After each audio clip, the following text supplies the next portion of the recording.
Welcome to Kuwait. Welcome to Kuwait again.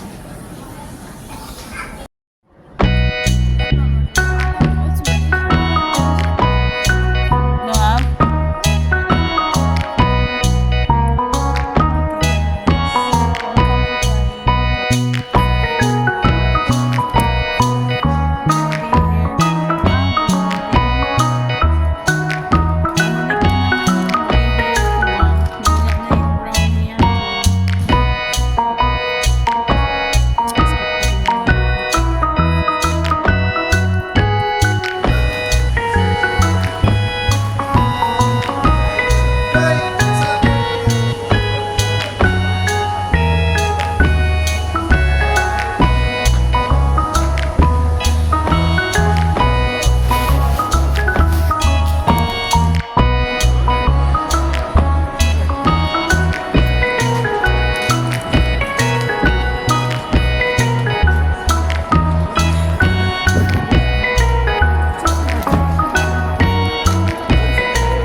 Hi guys. Good evening.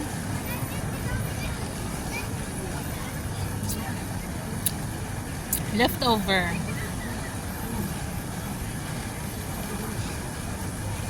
Dahil wala tayong budget.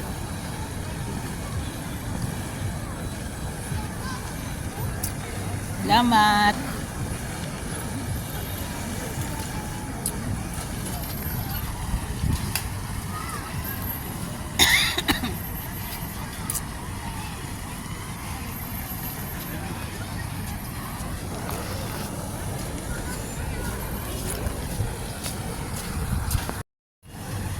Hi guys! What's up, chill people? Biglang dumilim na.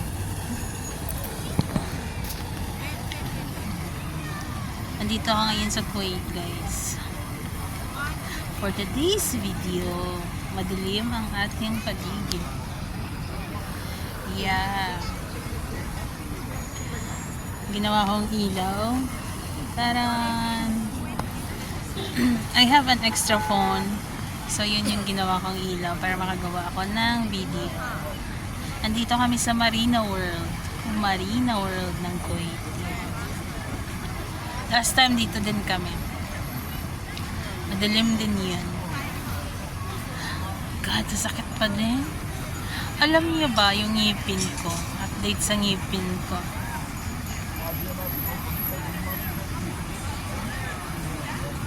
Nabunot na yung dito banda. Tapos, wait lang. Ilaga ako. Andun sila. Naglalaro. Nabunot na ang dulo pinakalast ng ngipin. Pero hindi yun ang sumasakit pa. Ang sumasakit dito lang na part. Kaso yung doon kasi yung aking wisdom tooth nakastuck sa baba, hindi umangat kasi nga walang, hindi iwan ko ano nangyari, kaya yun ang masakit doon is dito sa loob. Samantalang ito naman dito kasi kapag matouch ng dila ko, kapag nagagalaw, masakit siya. Then yung gums ko is parang andito pa din yun, nanana na siya. Bakit? Kailangan ko nga ng amoxicillin kasi iba yung binili para pampakalma lang doon sa pain na binunutan. And then yung dito ko na part is nandito pa din, nasakit pa din. Kala ko nga yun yung bunutin kasi sabi ng dentist, iba daw yung mas worst nandun daw dun sa dulo. So yun yung binunot. Samantala yun dito, nandito siya. Mag 2 weeks na siya. Kaya yung mukha ko parang wala. At nangayayat na ako. Nangayayat na ba ako guys? No? Dito ko na. Wala tayong budget sa pagkain. Tayo tinitipid. Hindi, mas okay na din yan. Kasi kailangan din natin. Pero parang di naman ako lumiit. O yung tiyan ko ganun pa din. Yung mukha ko lang yung pumayat. Aramdaman ko na lumiit ako guys. Kasi parang wala na akong fats. Before, ganito siya. O ganon siya. Ngayon wala na, parang ganun na lang.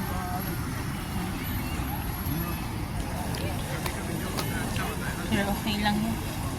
Importante, sana maging okay na to. Kasi wala eh. Na-stress ako. Na-stress ka pa sa trabaho mo. Ewan ko, ano ang iniisip ko. Kasi hindi ako lumalabas guys. Hindi ako nagde-day off. Wala akong mga kaibigan sa Lebanon. Ngayon dito sa Kuwait, sabi ko magkikita sana kami ng kapatid ko kasi din yan din yung promise sa akin dati na kapag bumalik kami dito pwede na ako makapagkita kasi maglalaan ng oras yung ganun, kaso wala pa din at hindi na din ako nag-request na makipagkita kasi masasaktan ka lang. Masasaktan ka lang, ay nako. Kaya nung sinabi na pupunta dito, magbibisita na naman dito, parang hindi na ako excited. Unlike dati na ma-excite ka kasi syempre makikita mo na yung kapatid mo. Ayan, wala.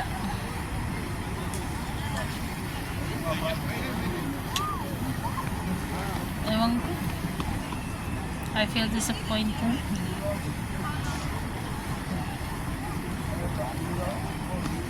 Parang walang consideration ba.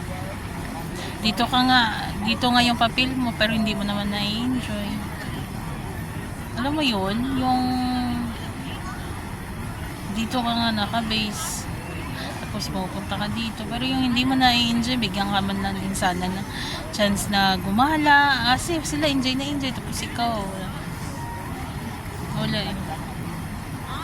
Isang dekada ka na ganun pa din. Pero bakit nagtiis ako guys? Kasi alam mo yung kulang ka sa tiwala sa sarili mo. Tsaka wala eh, mali ko din. Hindi ako nag-iipon. Yung possibilities lagi ang iniisip ko. Possible ba na matanggap ka sa iba? Yan treatment.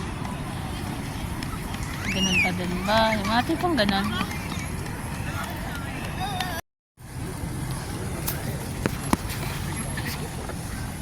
Hi guys!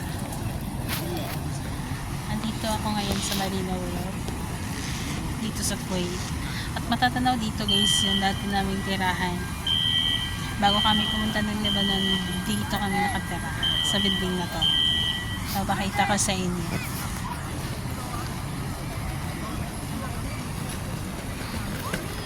Ayan siya guys, oh. You see that building? Yan dyan.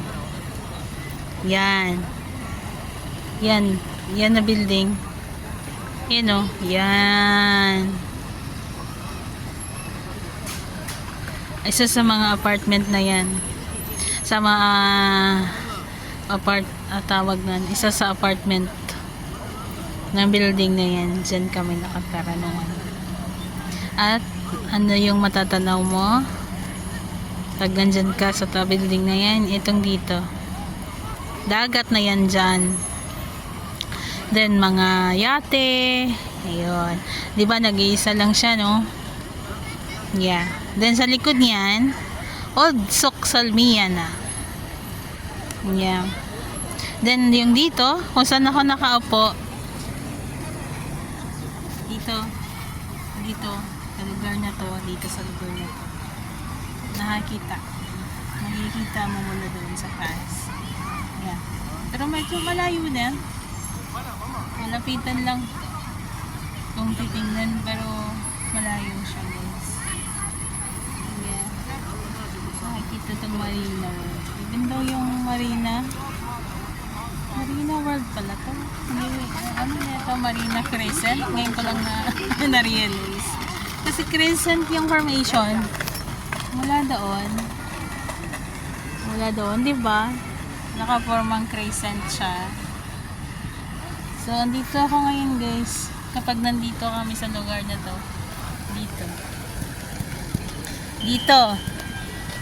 Dito sa damuhan. Ang aking upuan. Yan yung upuan ko. Kasi yung alaga ko nandun. Ayan. Kita nyo yan? Yan o. Yan.